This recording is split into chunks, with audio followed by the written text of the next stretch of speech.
चलो घूर्णी गति की बात करते हैं। रोटेशनल मोशन क्या होता है कि जब कोई वस्तु किसी अक्ष के परितः घूमती है ना। जैसे ये पंखा है तो बीच में एक डंडा है, वो उसका क्या कहलाया, अक्ष कहलाया, एक्सिस कहलाया, और उसके सहारे वो घूम रहा है तो उसे हम क्या कहेंगे कि ये घूर्णी गति कहलाती है। तो घूर्णी गति की परिभाषा क्या हो गई, जब कोई वस्तु किसी अक्ष के परितः घूमती है तो उसे क्या कहते हैं, घूर्णी गति कहते हैं। तो इसमें हो गया रोटेशनल मोशन। आप इधर सुनते जाना है ना। The object which revolves around an axis. ठीक है, किसी एक्सिस के अराउंड कोई ऑब्जेक्ट यदि रोटेट करती है तो उसे हम क्या कहते हैं, रोटेशनल मोशन या घूर्णी गति कहते हैं।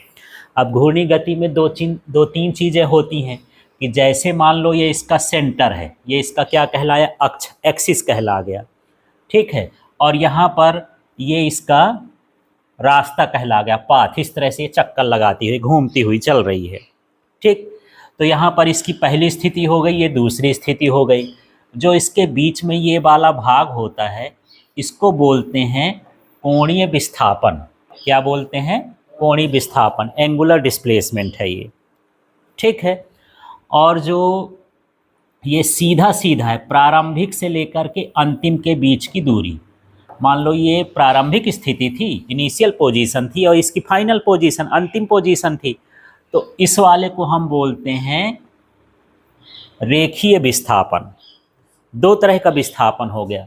जब हम कोण से ज्ञात करेंगे तो कोणीय विस्थापन की यहाँ से यहाँ तक चला तो कितने का कोण बना, मान लो 30 डिग्री का कोण बना तो उसका कोणीय विस्थापन कितना हो गया, 30 डिग्री।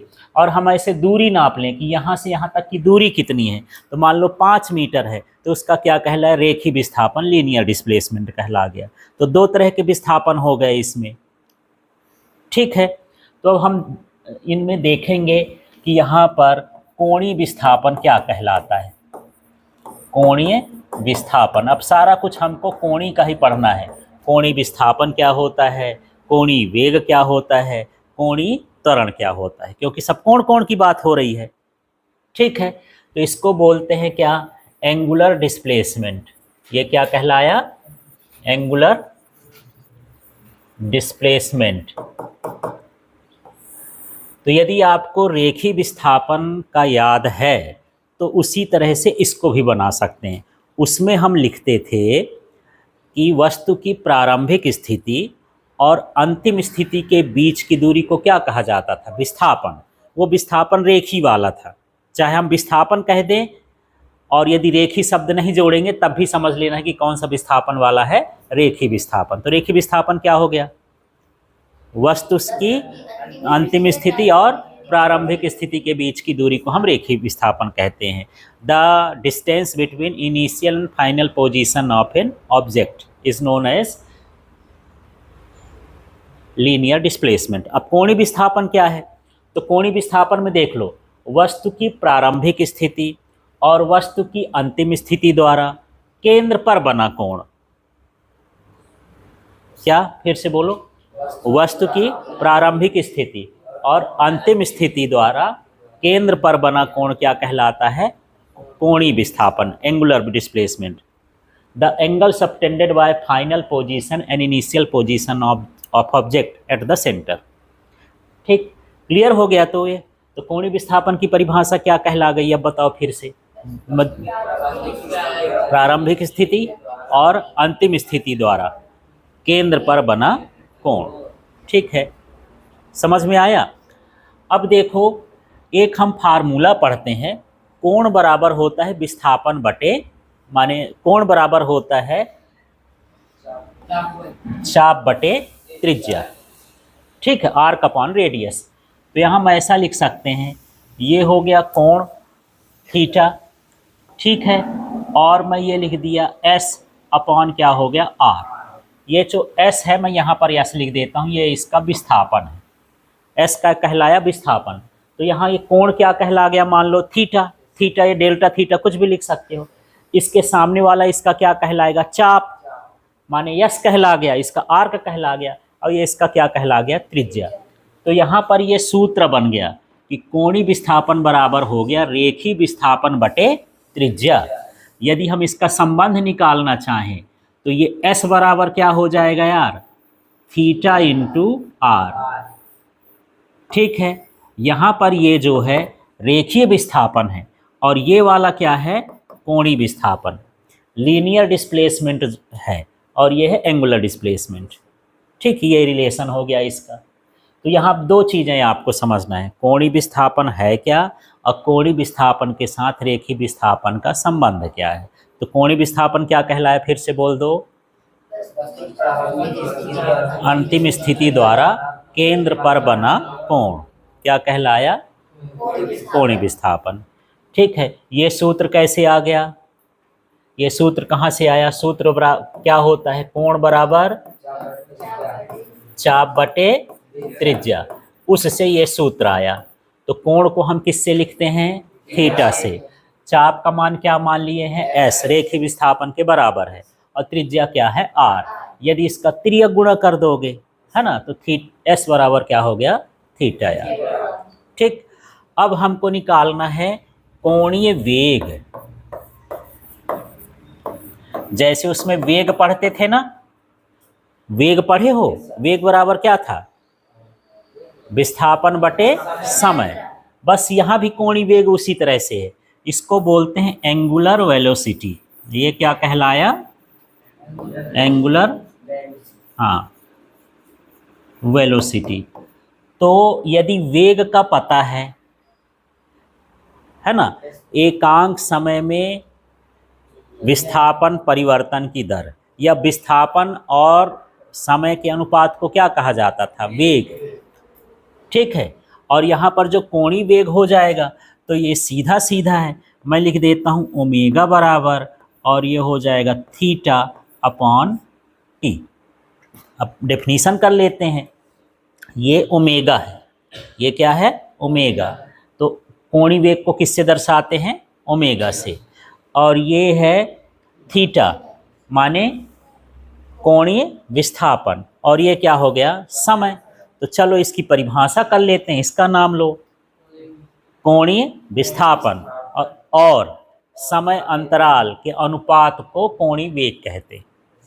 परिभाषा याद हो गई क्या, कोणीय विस्थापन और समय अंतराल के अनुपात को कोणीय वेग कहते हैं। आपका हो जाएगा the ratio between angular displacement to the time taken. ये हुआ एंगुलर डिस्प्लेसमेंट और ये टाइम टेकन, इसका रेशियो हो गया क्या, कोणीय वेग। ठीक है, क्लियर हो गया, ये समझ में आ गया। या फिर ऐसे भी बटे वाले को एकांक समय में बोल सकते, एकांक समय में तय किया गया कोणीय विस्थापन। दूसरी परिभाषा क्या हो जाएगी, एकांक समय में तय किया गया कोणीय विस्थापन क्या कहलाएगा, कोणीय वेग कहला गया। ठीक है, अब आगे इसका रिलेशन देखते हैं, रेखीय वेग के साथ संबंध भी देख लेते हैं। ये मैं लिख दिया ओमेगा, ये लिख दिया, अब ये क्या लिखा है, थीटा।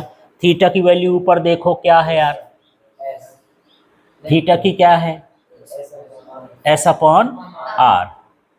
ठीक है, तो मैं थीटा की जगह क्या लिख दूं, एस अपॉन आर, और ये क्या हो गया, टी। थीटा की जगह क्या लिखे, एस अपॉन आर, टी को टी लिख दिए। आगे स्टेप में देख लेते हैं, ओमेगा इक्वल टू एस माने विस्थापन और टी माने समय, डिस्प्लेसमेंट अपॉन टाइम क्या होता है, विस्थापन बटे समय क्या होता है, वेग। तो इसके जगह भी लिख देता हूँ, तो क्या हो जाएगा, v अपॉन आर, क्योंकि जो s अपॉन टी है वो किसके बराबर हो गया, वेग के बराबर। ठीक, अब इसका गुणा कर दो तो ये ओमेगा आर हो जाएगा, ओमेगा आर। तो v बराबर क्या हो गया, ओमेगा आर। तो यहाँ पर ये जो v है ये रेखीय वेग है, लीनियर वेलोसिटी है, और ये जो है ओमेगा ये क्या कहलाया, कोणीय वेग, एंगुलर वेलोसिटी। ठीक, ये दोनों में रिलेशन हो गया इस तरह से। ठीक, अब हमको निकाल देना है एंगुलर एक्सेलरेशन माने कोणीय त्वरण। इस बार सब कुछ हमको किसका निकालना है, कोणीय त्वरण का। वैसे त्वरण बराबर क्या हुआ करता है, वेग बटे समय, माने वेग में परिवर्तन की दर को त्वरण कहते हैं। अब इसमें कोणीय जोड़ दो तो क्या हो जाएगा, कोणीय वेग में परिवर्तन की दर को कोणीय त्वरण कहते हैं। कोणीय शब्द जोड़ दो तो कोणीय का बन जाएगा, एंगुलर बन जाएगा। तो सूत्र उसका क्या होता था त्वरण का, ए बराबर भी बटे टी। तो इस बार अल्फा लिख देंगे, अल्फा बराबर, अब भी ना करके हम क्या लिखेंगे, डब्लू ओमेगा अपॉन टी। ये है कोणीय वेग और ये क्या है समय, एंगुलर डिस्प्लेसमेंट, एंगुलर वेलोसिटी और क्या हो गया टाइम। तो इसको हम क्या बोलेंगे देख लो, एकांक समय में कोणीय वेग के परिवर्तन को क्या कहा जाता है, कोणीय त्वरण। ठीक है, change in angular velocity per unit time is known as angular acceleration. ठीक है, अब बताओ इसको भी मुझे बदलना है यार। तो यहाँ अल्फा बराबर ओमेगा का मान देखो क्या आया था, भी अपॉन आर आया है। तो ओमेगा की जगह क्या लिख दूँ, भी अपॉन आर, और बगल में क्या लिखा है टी। फिर ये अल्फा इक्वल टू, तो 1/r अलग कर देता हूँ, भी बटे टी अलग कर देता हूँ, ऐसा लिख दूँ। ठीक है, तो ये अल्फा बराबर क्या हो जाएगा 1/r, और वेग बटे समय क्या होता है त्वरण। तो इसकी जगह क्या लिख सकते हो, ए, वेग बटे समय, ये रेखीय त्वरण हो गया। अब इसका गुणा कर दोगे तो ये हो जाएगा अल्फा आर इक्वल टू क्या हो गया ए। तो ये कोणीय त्वरण और ये रेखीय त्वरण, इनके बीच का क्या हो गया संबंध हो गया। अब सीधा सीधा आप देख रहे हो कि क्या क्या आ गया, एस बराबर क्या आया थीटा यार, ठीक है, भी बराबर क्या आया ओमेगा यार, ए बराबर क्या आ गया अल्फा यार। सीधा सीधा है, रेखीय विस्थापन तो कोणीय विस्थापन त्रिज्या का गुणा हो गया, ये है रेखीय वेग तो कोणीय वेग और त्रिज्या का गुणा हो गया, है ना। और ये है रेखीय त्वरण तो कोणीय त्वरण और त्रिज्या का क्या हो गया गुणा हो गया।